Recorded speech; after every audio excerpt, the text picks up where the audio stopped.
দহনের অগ্নিশিখা লেখিকা জুনাইয়া জিনু পর্ব ২০। দুপুর ২টা। তুর্য সেই যে তখন রেগে এসে নিজের ঘরে ঢুকে বসে আছে, আর বের হয়নি। রাগে বেশ কিছু সময় উৎপাতও সে করেছে। তারপর যে সে ল্যাপটপ নিয়ে বসেছে, এখনও সে লাগাতার কাজ করে যাচ্ছে। তুর্য এবার ঘড়ির দিকে তাকায়, ২টা বাজে। এখন আর তার ভালো লাগছে না, ঘাড়টার সব ব্যথা করছে। তুর্য ল্যাপটপটা বন্ধ করে সোজা হয়ে বসে ঘাড় দোলাতে থাকে। কাল থেকে একবারও তারাই সে এখন অবধি একটি পলকও দেখতে পারেনি। সে নিয়ে তার মাথা এই মুহূর্তে বেশ গরম। দুপুর ২টা বাজতে চলল। না, এবার আর বসে থাকা যায় না, অনেক হয়েছে। এবার সে নিজে যাবে তিথিদের বাড়ি। যেই ভাবা সেই কাজ। সোফা ছেড়ে উঠে দাঁড়ায় সে। কাবার্ডের কাছে গিয়ে বাইরে পরে যাবার কাপড় বের করে। কালো খয়েরি রঙের শার্ট আর কালো প্যান্ট বের করে। আজ আর এসব ব্লেজার টেলেজার সে পরবে না, এমনি যাবে। কাবার্ড বন্ধ করে চলে যায় ওয়াশরুমে। একেবারে শাওয়ার নিয়েই বের হবে সে। একদম ঘড়ি ধরা ২০ মিনিটের মধ্যে সে গোসল করে বের হয়। পরনে একটা সাদা টাওয়াল ছাড়া আর কিছুই নেই তার। আরেকটা টাওয়াল দিয়ে চুল মুছতে মুছতে বিছানার কাছে আসে। হাতের টাওয়ালটা ছুঁড়ে মারে বিছানার উপর। বিছানার উপর থেকে প্যান্ট নিয়ে পরতে শুরু করে। প্যান্ট পরা শেষ হলে প্যান্টের চেইন আটকে এক এক করে শার্টটাও পরে নেয়। আয়নার সামনে গিয়ে দাঁড়ায়, ভেজা চুলগুলো কপালে পড়ে আছে। এখন এগুলো শুকাবার তার সময় নেই, তাই কোনো রকম চুলটাকে ব্রাশ করে হাতও কালো রঙের একটা ঘড়ি পরতে পরতে বাহিরের দিকে যেতে শুরু করে। রুম থেকে বের হতেই দেখা মিলে তাজের। তাজ তার ঘরের দিকে যাচ্ছিল। তুর্যকে রেডি হয়ে কোথায় যেতে দেখতেই তাজ পেছন থেকে বলে ওঠে, কোথায় যাচ্ছ? তাজের কথায় তুর্য তার রুমের দরজা আটকাতে আটকাতে বলে ওঠে, তাজ আর কিছু বলে না, শুধু দাঁড়িয়ে থাকে। তুর্য দরজার লক করে চলে যেতে নিলে কিছু একটা ভেবে পেছন ফিরে তাকিয়ে বলে ওঠে, তিথির অ্যাড্রেসটা আমায় একটু সেন্ড করে দিস তো হোয়াটসঅ্যাপে। বলেই সে তাজকে আর কিছু বলার সুযোগ না দিয়ে হন করে চলে যায়। তাজ তখনকার মতোই বোকার মতো চেয়ে বলে ওঠে, ভাইয়াকে এখন আবার তিথিদের বাসায় যাবে নাকি? বলেই তাজ ভাবনায় তলিয়ে পড়ে। অন্যদিকে তুর্য নিজের গাড়ি বের করে রওনা হয় তিথিদের বাড়ির উদ্দেশ্যে। গাড়ি চালাতে চালাতে তুর্য বলে ওঠে, কি থেকে কি বানিয়ে দিলি তুই আমায়? মাত্র ৭ বছরের একটা ছেলেকে তোর জালে এমনভাবে আটকেছিলি যে আজ সে ২৭ বছরের এক যুবক হয়েও তোর সেই জাল কেটে বের হতে পারল না। না, আদৌ কোনোদিন সে বের হতে পারবে না। আর না সে চায় সেই জাল থেকে বের হতে। সারা জীবন সে সেই জালে আটকে থাকবে। একজন ২৭ বছরের যুবকের মনে এনেছে ২৮ বছর কিশোরীর প্রণয়, যার প্রতি সে খুব বাজেভাবে আসক্ত। যেই আসক্তি তাকে চরম শান্তি দেয়। এই বিষাক্ত মনখানা শীতলতায় জড়িয়ে যায়। তুই আমার মোহ বা ভালোবাসা নোস বাবুই, তুই হলি এই মেহেরাজ খান তুর্যের আসক্তি, নেশা তুই মেহেরাজ খান তুর্যের। এই মেহেরাজ খান তুর্যের শিরায় শিরায় তুই মিশে আসিস। তোকে ভোলা মানে আমার মৃত্যু নিশ্চিত। এই মেহেরাজ খান তুর্য তোকে সেদিনই ভুলবে যেদিন তার মৃত্যু হবে। তার আগে তোকে ভোলা আমার সম্ভব না। তোকে ভোলা মানেই এই তুর্যের মৃত্যু। একের পর এক ছবি, single video, pic, group pic তুলতে ব্যস্ত ৬ বন্ধু। কেউ কারো থেকে যেন কম না, একের পর এক ভিডিও ছবি তুলেই যাচ্ছে। কখনো তাদের ক্যামেরাম্যান ফারদিন, তো কখনো তানিয়া বেগম। তারা একটু এতে বিরক্ত হয়নি। তানিয়া বেগম সকলের বেশ কয়েকটা গ্রুপ পিক তুলে তিনি নিচে চলে যায়। তারপর বাকি পিক তাদের ফারদিনই তুলে দিতে শুরু করে। এর মধ্যে তো তারা শাড়ি পরে হাজারবার হোঁচট খেয়ে পড়েছে। তাও সে আগে ছবি তুলবে, তারপর যা হবার হবে। বেশ অনেক ছবি তোলার পর সকলে একটু শান্ত হয়। একসাথে ছাদের উপর এক সাইডে গিয়ে ছায়ার নিচে বসে পড়ে। তিথিদের বাড়ির সাথে বিশাল বড় একটা আম গাছ আছে, যেটা একেবারে ছাদের সাথে পড়েছে এক সাইডে, যার ফলে ছাদের এক সাইডটাতে একটু রোদ পড়ে না, গাছের পাতায় ছায়া পড়ে আছে। ছাদে বিশাল বড় একটা মাদুলি বিছানো আছে। সকলে সেখানে গিয়ে বসে পড়ে। কিছু সময় আগে শাহনাজ বেগম সকলের জন্য কিছু খাবার দিয়ে যায়। সকলে সেখানে বসে যে যার মতো যেটা পারছে নিয়ে খেতে শুরু করে। তারা পাকোড়া খেতে খেতে বলে ওঠে, ছবিগুলো আমাকে পাঠিয়ে দিস হোয়াটসঅ্যাপে। আর তিথি, তুই আমার ভিডিওগুলি এডিট করে পাঠিয়ে দিস। তারার কথা শুনে তিথি আচ্ছা বলে মাথা নাড়ায়। এরপর সকলেই খোশ গল্পে মেতে ওঠে নিজেদের মধ্যে। তুর্যর গাড়ি এসে থামে তিথিদের বাড়ির সামনে। গাড়িটা এক সাইডে পার্ক করে তিথিদের বাসায় ঢুকে পড়ে। মেন দরজার কাছে আসতে দেখতে পায় তার মা চাচিরা বসে বসে গল্প করছে, সাথে আরও দুজন অপরিচিত মহিলাও আছে, আর মাঝে মাঝে হাসির রোল পড়ছে সকলের মাঝে। তুর্য তাতে মাথা ঘামায় না, সকলের উদ্দেশ্যে ডেকে বলে ওঠে, আসতে পারি? মুহূর্তেই সকলের কথা বন্ধ করে পেছন ফিরে তাকায়। শারমিন বেগম সহ তিনজা বেশ অবাক হয় তুর্যকে এখানে দেখে। শারমিন বেগম উঠে দাঁড়িয়ে বলে ওঠে, তুর্য তুই এখানে? শারমিন বেগমের কথা শুনে তুর্য ভেতরে ঢুকতে ঢুকতে বলে ওঠে, আমি, তারা কোথায়? তুর্যের কথায় শারমিন বেগম অবাক হয়। শাহনাজ বেগম ও তানিয়া বেগম অবাক চোখে তাকিয়ে আছে তুর্যের দিকে। বলতে গেলে তারা তুর্যকে চেনে না, তবে শারমিন তাকে তুই তুই করে বলাতে তারা বুঝতে পারছে হয়তো তুর্য তাদের চেনা কেউ। শারমিন বেগম ছেলের কথায় অবাক হয়। তুর্য শারমিন বেগমকে চুপ থাকতে দেখে গম্ভীর কণ্ঠে বলে ওঠে, তারা কোথায়? তুর্যের কথায় পাশ থেকে পিয়ন্তি বেগম তড়িঘড়ি করে বলে ওঠে, তারা ছাদে আছে। পিয়ন্তি বেগমের কথায় তুর্য আর সেখানে এক মুহূর্ত দাঁড়ায় না, সকলের দিকে একবার তাকিয়ে হন হন করে হাঁটা দেয় সেদিকে। সকলে গল্প করছে আর হাসছে আর পাশাপাশি খাচ্ছে। তারা চিকেন পাকোড়া খাচ্ছে আর বাকিরা যে যার মতো করে সিঙ্গারা, সমোসা, নুডলস, বিস্কুট এসব খাচ্ছে। প্লেটের শেষ এক পিস পকোড়াটা তুলে যেই মুখে দিতে যাবে অমনি তিথি সেটা কেড়ে নিয়ে উঠে দেয় দৌড়। হঠাৎ এমন আক্রমণে থতমত খেয়ে যায় তারা সহ সকলেই। তারা আগামাথা কিছুই বুঝতে পারে না। পর মুহূর্তে যখন তার পাকোড়ার কথা মনে পড়ে, তারা লাফ দিয়ে উঠে দাঁড়িয়ে চিল্লিয়ে বলে ওঠে, আমার চিকেন পাকোড়া, তিথির বাচ্চা! বলেই দেয় স্যুট। সকলে হা করে তাকিয়ে আসে। তিথি তারাকে তার পেছন আসতে দেখে দৌড়ের গতি বাড়ায়। পুরো সাত তারা ঘুরপাক খাচ্ছে। তিথি তড়িঘড়ি করে পকোড়াটা মুখে পড়ে নেয়। সেটা দেখে তারা খেপে যায়। এক হাতে শাড়ি কিছুটা উপরে উঠে দৌড়ের গতি বাড়িয়ে রাগে চিল্লিয়ে বলে ওঠে, তিথির বাচ্চা, তোর এত বড় সাহস! তোকে তো আমি আজকে মেরেই ফেলবো। বলেই তারা ছুটতে থাকে। তিথি সুযোগ বুঝে ছাদ থেকে নেমে পড়ে সিঁড়ি দিয়ে। তারা শাড়ি পরে দৌড়াতেই পারছে না, তাই সে পিছিয়ে আছে। সিঁড়ির কাছে কেবলই তুর্য এসে থেমেছে। এর মধ্যেই তিথিকে এইভাবে ঝড়ের গতিতে দৌড়াতে দেখে তুর্য সরে যায়।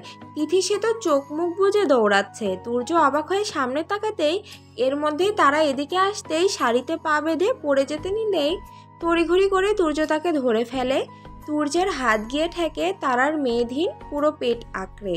তারার বক্ষদ্বয় আর তুর্যের হাতের বাহু মিশে আছে। তারাকে আগলে ধরার জন্য তুর্য তারার বুক বরাবর ডান হাতের নিচ দিয়ে হাত ঠেকিয়ে পিঠ আঁকড়ে ধরে। তারা তুর্যের উপর সোজা হয়ে পড়ে তুর্যের হাতের স্পর্শে কেঁপে ওঠে। তারা বলিষ্ঠ হাতে শক্ত করে আঁকড়ে আছে তারার পেট, কোমরখানা আগলে আছে। তারা পড়ে যাবার ভয়ে তুর্যের পিঠে শার্ট খামচে ধরে আছে, আর অন্য হাতে তুর্যের বাহু আঁকড়ে আছে। তারার শাড়িটা কিছুটা জর্জেট টাইপের হয়। তারা পেট অনুভব করতে পারছে তুর্য। তারার বক্ষদ্বয় তুর্যের বাহুতে মিশে আছে।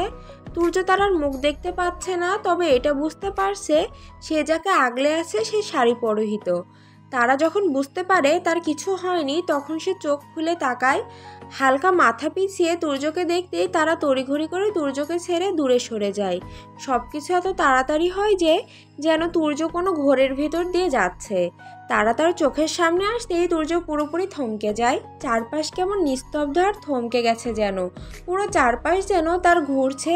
চোখ একদম তারাতে স্থির হয়ে আছে, এক পলকও যেন পড়ছে না। তার সামনে তার প্রিয়সী শাড়ি পরিহিত দাঁড়িয়ে। সাদা রঙের শাড়ি, কালো খয়েরি ব্লাউজ, কানে তার দেওয়া ডায়মন্ডের ঝুমকো, গলায় সিম্পল নেকলেস, হাতে সাদা পাথরের ডায়মন্ডের চুড়ি আর স্বর্ণের চুড়ি শারমিন বেগমের পরিয়ে দেওয়া। চুলগুলো ছাড়া মাঝখানে সিঁথি করা, মুখে আহামরি কিছু দেওয়া হয়নি।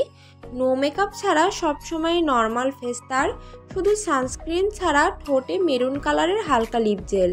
তুর্য তারাকে পা থেকে মাথা অবধি পরখ করছে। তারার শাড়িটা হালকা কিছুটা ফিনফিনে হওয়ায় তার বুক পেট বোঝা যাচ্ছে।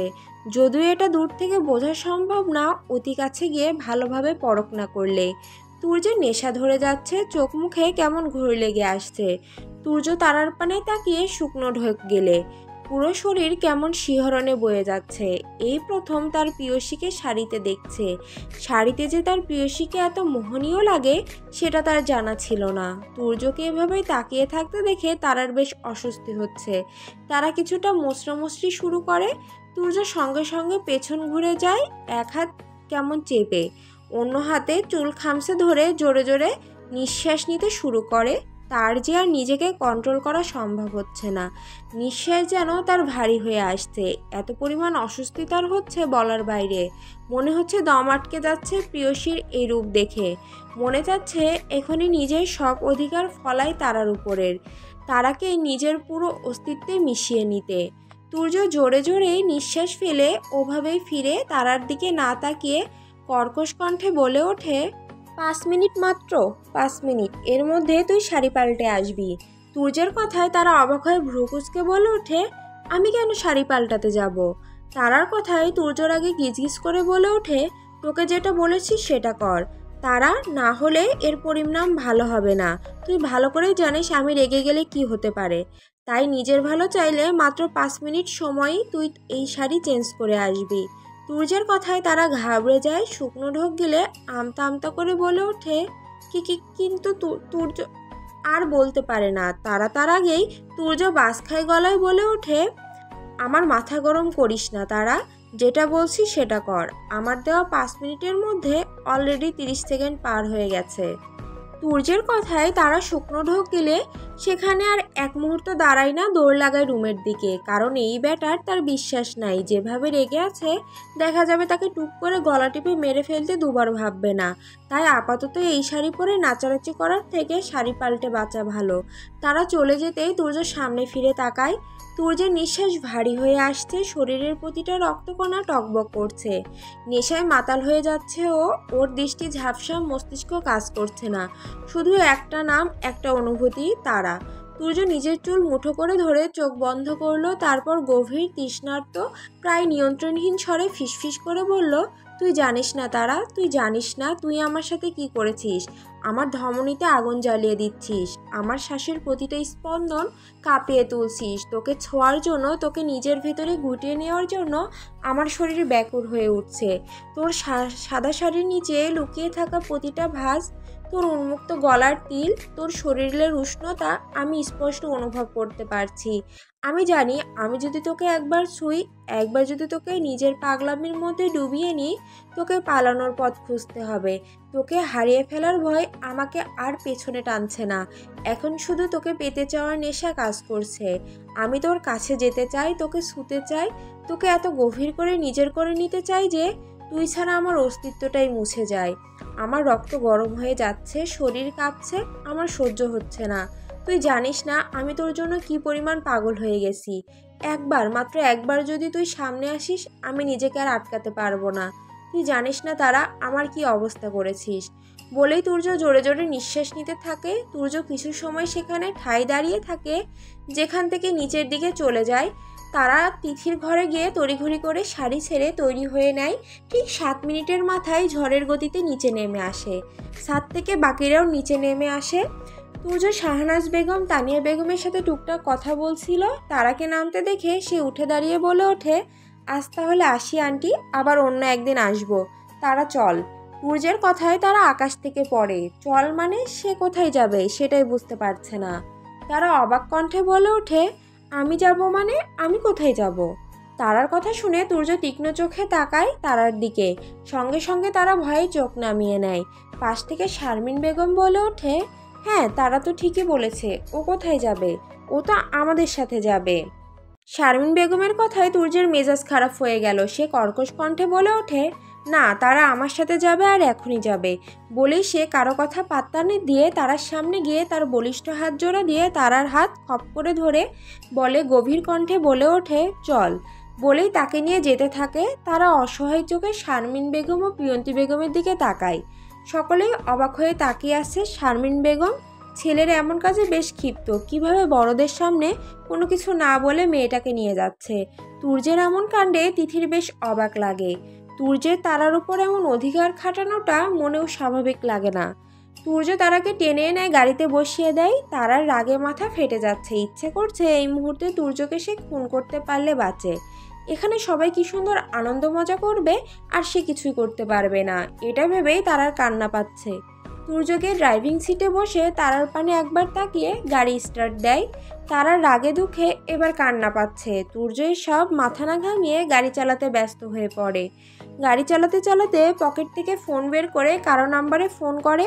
ওপাশ থেকে একবার রিং হওয়ার আগেই ফোন রিসিভ করে। তুর্য গভীর কণ্ঠে ফোনে ওপার উদ্দেশ্যে বলে ওঠে, আমরা বের হয়ে গেছি, তুমি নিয়ে এসো। বলেই তুর্য ওপাশের মানুষটির কথা শোনার অপেক্ষায় থাকে না, তার আগেই ফোন কেটে দেয়। তারা আর চোখে তাকিয়ে মনে মনে বলে ওঠে, কি আনার কথা বলছে এই হিটলারটা। তারার ভাবনা তলিয়ে পড়তে হুট করে তুর্য ব্রেক বসায়, যার ফলে তারা কিছুটা সামনের দিকে ঝুঁকে পড়ে। তুর্য তাকায় তারার দিকে, তারা বিরক্ত হয়ে সোজা হয়ে বসে তুর্যের দিকে তাকায়, তবে কিছু বলে না। শুধু তুর্য ছোট করে বলে ওঠে, নাম। বলেই তুর্য আর কিছু না বলে নিজে বেরিয়ে পড়ে। তারা হাঁ করে তাকিয়ে আসে, নামবে মানে এই মাঝ রাস্তায় সে নেমে কি করবে। তবুও যখন তুর্য বলেছে তখন তো তাকে নামতেই হবে, না হলে দেখা যাবে এখানেই তাকে তুলে আছাড় মারবে। তারা ভয়ে ভয়ে তড়িঘড়ি করে নেমে পড়ে গাড়ি থেকে। তারা নামতেই তুর্য তারার হাত ধরে হাঁটা শুরু করে। তুর্য তারার হাত ধরতেই তারা অবাক হয়ে তাকায় হাতের দিকে। তারার কথা বলার ভাষা যেন হারিয়ে ফেলেছে, অবাক হয়ে তাকিয়ে আছে হাতের দিকে। পুরো শরীরে এক অদ্ভুত অনুভূতি দেখা মিলছে তার। তুর্য তারার হাত শক্ত করে নিজের হাতের মুঠোয় নিয়ে রোড পার হতে ব্যস্ত, আর অন্যদিকে তারা তার দিকে তাকাতে ব্যস্ত। তারা শীতল চোখে একবার হাতের দিকে তো একবার তুর্যর দিকে তাকাচ্ছে, যে কিনা হাত উঠিয়ে গাড়িদের ইশারা করছে আসতে চালাতে। তুর্যের দিকে তাকিয়ে আছে তারা অবাক চোখে। রোড পার হলেও তুর্য তারার হাত ছাড়ে না। তুর্য তারাকে কিছু পথ হেঁটে একটা বাইকের কাছে গিয়ে থামে। বাইকটার পাশে একটা লোক দাঁড়িয়ে আছে। তুর্য সেদিকে গিয়ে লোকটার সামনে তারা তাকায় সেদিকে। তুর্যকে দেখে লোকটি সালাম দিয়ে বাইকটার চাবি বাড়িয়ে দেয়। তুর্য চাবিটি হাতে নিয়ে হালকা হেসে বলে ওঠে, ধন্যবাদ আপনাকে। তুর্যের কথায় লোকটি মৃদু হেসে। তুর্য ফের বলে ওঠে, ওপারে আমার গাড়িটা রাখা আছে, গাড়ির ভিতরেই চাবি রেখে এসেছি, এটা একটু আমার অ্যাড্রেস অনুযায়ী তারাকুঞ্জে রেখে আসবেন। লোকটি তুর্যের কথায় মাথা নাড়িয়ে ছোট করে বলে ওঠে, ঠিক আছে স্যার। বলেই লোকটি বিদায় নিয়ে সেখান থেকে চলে যায়। তারা বাইকটার দিকে তাকায়। বাইকটার কালার কালোর মাঝে ব্লু কালারের, অসম্ভব সুন্দর। বাইকটা দেখে মনে হচ্ছে বেশ দামি বাইকটা। তারা অবাক হয়ে তাকিয়ে আছে তুর্যের দিকে তো একবার বাইকের দিকে। তুর্য তারাকে এভাবে অবাক চোখে তাকিয়ে থাকতে দেখে কর্কশ কণ্ঠে বলে ওঠে, তাকিয়ে না থেকে চল। তুর্যের কথায় তারা আমতা আমতা করে বলে ওঠে, না মানে তুর্য ভাইয়া বাইকটা কার? তারার কথায় তুর্য দাঁতে দাঁত চেপে বলে ওঠে, আমাকে দেখে কি তোর ফকির মনে হয় যে আমি অন্যের বাইক নিয়ে ঘুরবো? তুর্যের কথায় তারা তড়িঘড়ি করে বলে ওঠে, না না, আমি তা বলতে চাইনি। আমি বলতে চাইছিলাম যে ওই লোকটা আপনাকে বাইকের চাবি দিল তো, তাই আর কি জিজ্ঞেস করলাম বাইকটা কার, আর কিছু না। তারার কথায় তুর্য তারার হাত ছেড়ে বাইকের কাছে যেতে যেতে বলে ওঠে, এটা আমার বাইক, এবার এসে বস। বলেই তুর্য বাইকে গিয়ে বসে পড়ে। তারা হাঁ করে তাকিয়ে আছে, তুর্যের বাইক মানে? তুর্যের বাইকও আছে? কই, সে তো জানতো না। সে তো শুধু তুর্যের গাড়ি দেখেই, বাইক তো দেখেনি। তাহলে বাইকটা এলো কোথা থেকে? আর যখন বাইকটা তুর্যের, তাহলে এতদিন তার চোখে কেন পড়েনি? তুর্য তারাকে আকাশ পাতাল ভাবতে দেখে রাম ধমক দিয়ে বলে ওঠে, কি এমন আকাশ পাতাল ভাবছিস শুনি? তুই বাইকে উঠবি নাকি তোকে এই মাঝ রাস্তায় ফেলে আমি চলে যাব, কোনটা? তুর্যের ধমক শুনে তারা কেঁপে ওঠে, তড়িঘড়ি করে বলে ওঠে, না না, আমি আসছি। বলেই ছুটে বাইকের কাছে যায়। তারা বাইকের কাছে গিয়ে উঠতে নিলে তুর্য গম্ভীর কণ্ঠে বলে ওঠে, আমায় ধরে ওঠ, না হলে পড়ে যাবি। তুর্য কথায় তারা তাকায় তুর্যের দিকে তো একবার তুর্যের কাঁধের দিকে।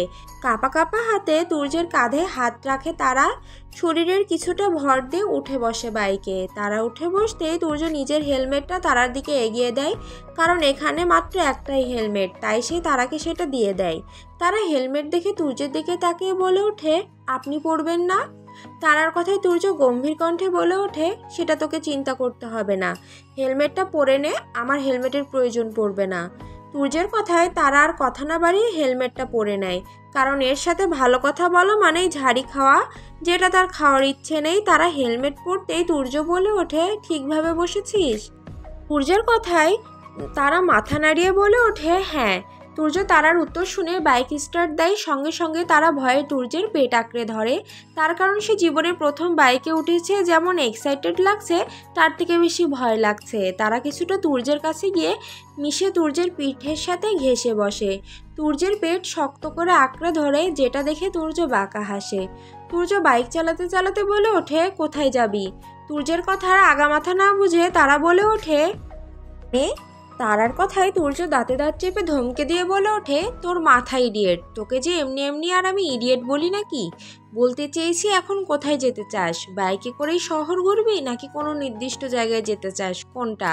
তুর্যের কথা বুঝতে পেরে তারা মনে মনে বলে ওঠে, এই ব্রিটিশ বান্দর আমাকে ঘোরাতে চাচ্ছে। বাহ, কি কপাল আমার! তারা আজ তুই কার মুখ দেখে উঠেছিলি রে? তারার ভাবনার মাঝেই তুর্য রাম ধমক দিয়ে বলে ওঠে, কি হলো বলছিস না কেন, আবার কি ভাবতে বসে গেলি? তুর্যর ধমক শুনে তারা তড়িঘড়ি করে বলে ওঠে, আমি আগে বাইকে করে ঘুরতে চাই ভাইয়া। তারার কথায় তুর্য আর কিছু বলে না, চুপচাপ বাইক চালাতে থাকে। তারারও আর কোনো কথা বাড়ায় না। তুর্য বাইক চালিয়ে শহরের কোলাহলের ভিতর দিয়ে এগিয়ে যাচ্ছে। পাশে বসে আছে তারা। চারপাশের দৃশ্যগুলো দ্রুত বদলে যাচ্ছে। এক পাখে তারা রাস্তায় চোখ বুলিয়ে নেয়। মানুষ গিজগিজ করছে, কেউ দ্রুত পায়ে হাঁটছে, কেউ বা হাঁটতে হাঁটতে গল্পে ডুবে আছে। কিছু মুখে ক্লান্তি, কিছু মুখে উৎফুল্লতা। পথচারীদের মাঝে এক একটা গল্প লুকিয়ে আছে, যেন সবাই ব্যস্ত জীবনের ভিন্ন ভিন্ন অধ্যায় পার করছে। হাতে হাত ধরে পাশাপাশি হেঁটে যাচ্ছে কিছু তরুণ তরুণী। কেউ কেউ হাসতে, কেউ একে অপরের দিকে গভীর দৃষ্টিতে তাকিয়ে আছে। কারো চোখে লাজুক প্রেম, কারো চোখে গভীর টান। কেউ রাস্তার ধারে দাঁড়িয়ে কথা বলছে, যেন ব্যস্ত শহরের মধ্যে ছোট এক ফাঁকা জায়গা খুঁজে পেয়েছে নিজেদের জন্য।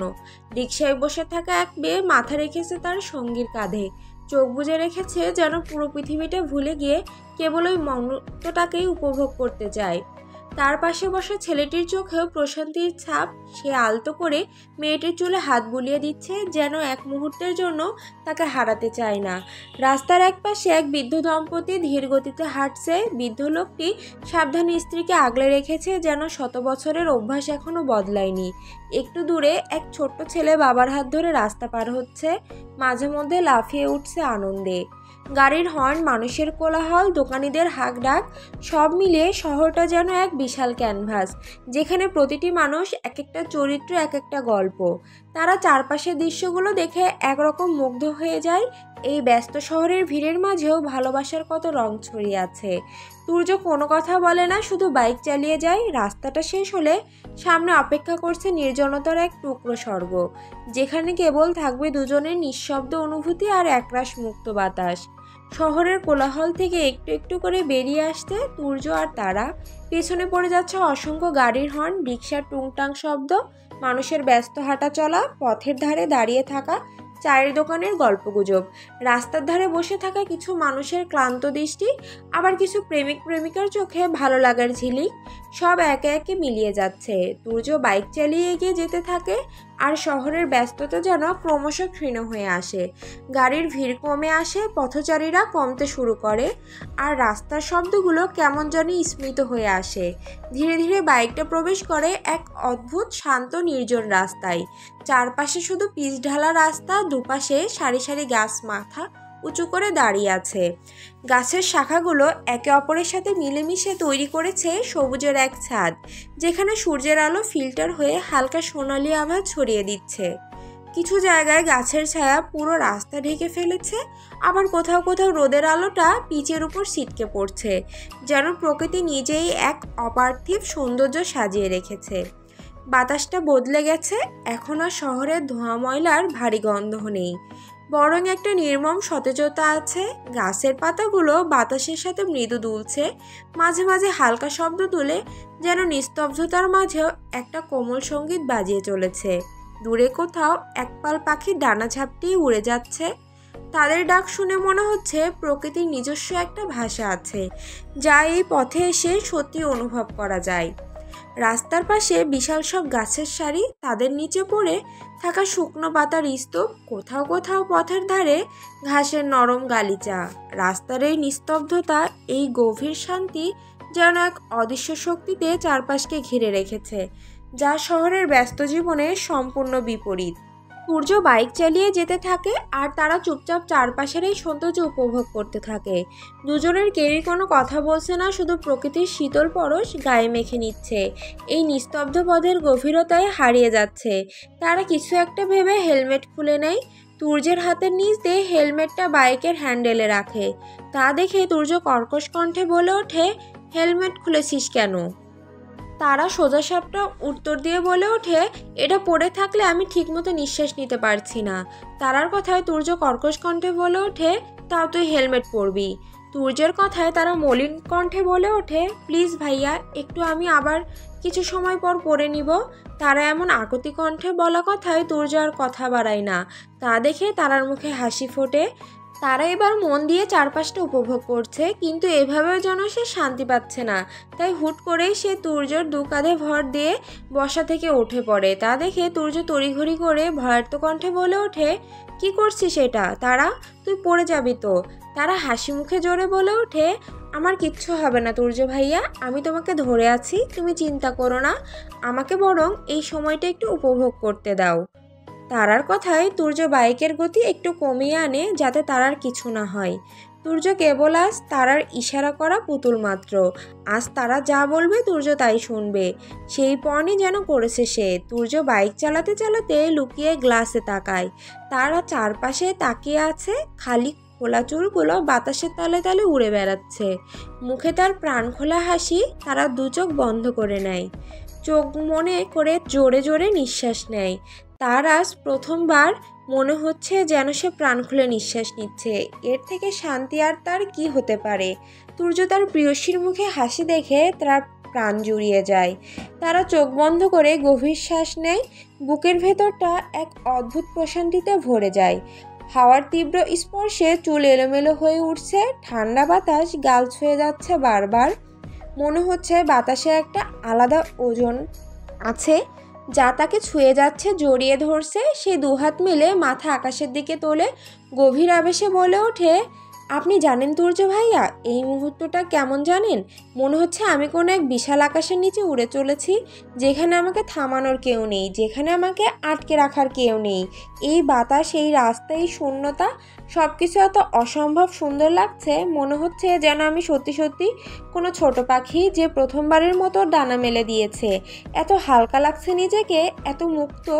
এই অনুভূতিটা আমি ধরে রাখতে চাই, কখনো হারাতে চাই না। আমি চাই এই রাস্তা শেষ না হোক, বাতাস এভাবেই আমাকে ছুঁয়ে যাক, আমি চিরকাল এর মাঝেই হারিয়ে যাই। এটা কেমন যেন স্বপ্নের মতো, অথচ সত্যি। এই এক মুহূর্তেই মনে হচ্ছে আমি পুরো পৃথিবীটা অনুভব করতে পারছি। প্রতিটা নিঃশ্বাস, প্রতিটা স্পর্শ, আহা কি অসম্ভব সুন্দর। বলেই তারা থামে। তুর্য বাইক চালাতে চালাতে এক মুহূর্তের জন্য রিভার ভিউ গ্লাসে তারার প্রতিচ্ছবির দিকে তাকায়। বাতাসে উড়তে থাকা তার চুল, মুখে একরাশ উচ্ছ্বাস, আর চোখ বন্ধ করে গভীর করে শ্বাস নেওয়া। এ যেন কোনো বন্দি পাখির প্রথমবার মুক্ত আকাশে ডানা মেলার আনন্দ। তুর্যর ঠোঁটের কোণে এক মুগ্ধতার রাশি খেলে যায়। এটাই তো সে চেয়েছিল, তারার মুখে এই নিখুঁত উচ্ছ্বাসের ছবি দেখতে চেয়েছিল, তার হাসির শব্দ শুনতে চেয়েছিল, তার অনুভূতিগুলোকে মুক্তি দিতে চেয়েছিল। তুর্য বাইকের গতি একটু কমিয়ে আনলো যেন মুহূর্তটা আরও দীর্ঘ করা যায়। তারা যেন এই আনন্দটা আরও গভীরভাবে উপভোগ করতে পারে। এক পলক তাকিয়ে দেখে তারার মুখের প্রশান্তি, তার মুখের হাসি, আর বাতাসের সাথে খেলা করা তার উচ্ছ্বাস। বুকের ভেতরটা কেমন একটা অনুভূতিতে ভরে যায়, এমন অনুভূতি যা ভাষায় প্রকাশ করা সম্ভব না। সে মনে মনে বলে ওঠে, তুই জানিস তোর মুখে এমন হাসি দেখাটা আমার কাছে কেমন লাগে? ঠিক যেন গাঢ় অন্ধকারের পরে হুট করে ফুরে আসা সকালের প্রথম আলো, ঠিক যেন একটা রুক্ষ শুষ্ক মরুভূমিতে আচমকা ফোটা এক ফোঁটা বৃষ্টি। তুই জানিস এমন কিছু কিছু মুহূর্ত থাকে যা কেবল অনুভব করা যায়, ব্যাখ্যা করা যায় না। তুই এখন যা অনুভব করছিস, আমি ঠিক সেই মুহূর্তটাই দেখতে চেয়েছিলাম। এই মুক্তি, এই আনন্দ, তোর চোখে এই উচ্ছ্বাসের ঝিলিকটাই তো আমি খুঁজছিলাম। আজ মনে হচ্ছে আমি সফল। তুর্য তারাকে নিয়ে সেই বিকেল 3টে থেকে বিকেল 5টা বেজে 40 মিনিট পুরো শহর ঘুরে যতটা পেরেছে। তারা শুধু চারপাশটা মুগ্ধ হয়ে দেখেছে। দীর্ঘ অনেক সময়ের জার্নিতে এবার তুর্য একটি রেস্টুরেন্টের সামনে বাইক থামায়। তারা বাইক থামাতেই সামনে তাকাতেই দেখতে পারে বাইকটা বিশাল বড় এক রেস্টুরেন্টের সামনে দাঁড় করানো হয়েছে। তুর্য পেছন ফিরে গম্ভীর কণ্ঠে বলে ওঠে, নামো। তুর্যের কথায় তারা দেরি না করে নেমে পড়ে। তার এখন তুর্যের এই গম্ভীর কণ্ঠে বলা কথা খারাপ লাগছে না, তার কারণ মনটা আজ বড্ড ফুরফুরে লাগছে। তাই এখন তুর্যের ঝাড়িতেও তার রাগ হবে না। তুর্য বাইক লক করে চাবিটা পকেটে ঢুকিয়ে তারার দিকে তাকিয়ে বলে ওঠে, আয়। বলেই তুর্য আর দাঁড়ায় না, হাঁটা শুরু করে। পিছন পিছন তারাও হাঁটা দেয়। তুর্য রেস্টুরেন্টের ভেতরে গিয়ে সবার কোণারে একটা টেবিলে গিয়ে বসে পড়ে, সবার থেকে আলাদা। তুর্য তারাকে বলে ওঠে, তুই বস, আমি আসছি। তুর্যের কথা শুনে তারা মাথা নাড়িয়ে বসে পড়ে। তুর্য তারাকে বসিয়ে চলে যায় রিসেপশনের দিকে।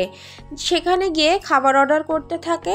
তারা তার ডাগর ডাগর চোখ দিয়ে আশপাশ দেখতে ব্যস্ত। কেউ কেউ একা এসেছে, তো কেউ আবার কাপল, তো কেউ আবার এসেছে ফ্রেন্ড সার্কেলদের নিয়ে। রেস্টুরেন্টের সার্ভিস দেখে মনে হচ্ছে বেশ ভালো। এখানকার সবচেয়ে যেটা বেশি তারার চোখে আটকায় সেটা হলো যার যার টেবিলে পর্দা সেট করা আছে। যার প্রয়োজন পড়বে সেটা তারা টেনে নিয়ে নিজেদের মতো করে খেতে পারবে। এটা সবচেয়ে ভালো হয়েছে যারা পর্দা করে বা যারা সকলের সামনে খেতে আনইজি ফিল করে তাদের জন্য বেশ ভালো এটা। যেমন তার জন্য সে তার ফ্রেন্ড সার্কেল বা পরিবারের লোক ছাড়া কারোর সামনে খেতে পারে না। কখনো ফ্রেন্ডদের সাথে কোনো রেস্টুরেন্টে গেলে সব সময় তারা সবচেয়ে কোণার সাইডটাই বেছে নেয়। তারার ভাবনার মাঝে তুর্য এসে চেয়ার টেনে বসে পড়ে। তারার দিকে এক পলক তাকিয়ে ফোন বের করে স্ক্রল করতে শুরু করে। তারা তুর্যের সামনের দিকটায় বসেছে। তারা তুর্যকে দেখে আর চোখে তাকায়। আজ সারাদিন খেয়াল করেনি তুর্যকে সে। কালো খয়েরি রঙের শার্ট, কালো প্যান্ট পরা, শার্টের হাতাগুলো ফোল্ড করা, চুলগুলো সিল্ক, কপালে কিছু পরে আছে অজান্তে। তুর্যকে যেন এতেই মারাত্মক সুন্দর লাগছে। তারা আর চোখে তাকিয়ে তাকিয়ে দেখছে। এর মধ্যেই তাদের খাবার হাজির হয়। তারা তাকায় সেদিকে। ভেজ পোলাও, ভাত, চুই ঝাল দিয়ে গরুর মাংস, কালো ভুনা, চিংড়ি ভুনা, হাঁসের মাংস, কাবাব কারি ও সবশেষে মুরগির মাংসের তরকারি। তারা তো এসব দেখে জিভে পানি এসে গেছে। তার কারণ সে সকালে খেয়ে আসেনি আর দুপুরেও তিথিদের বাসায় খাওয়া হয়।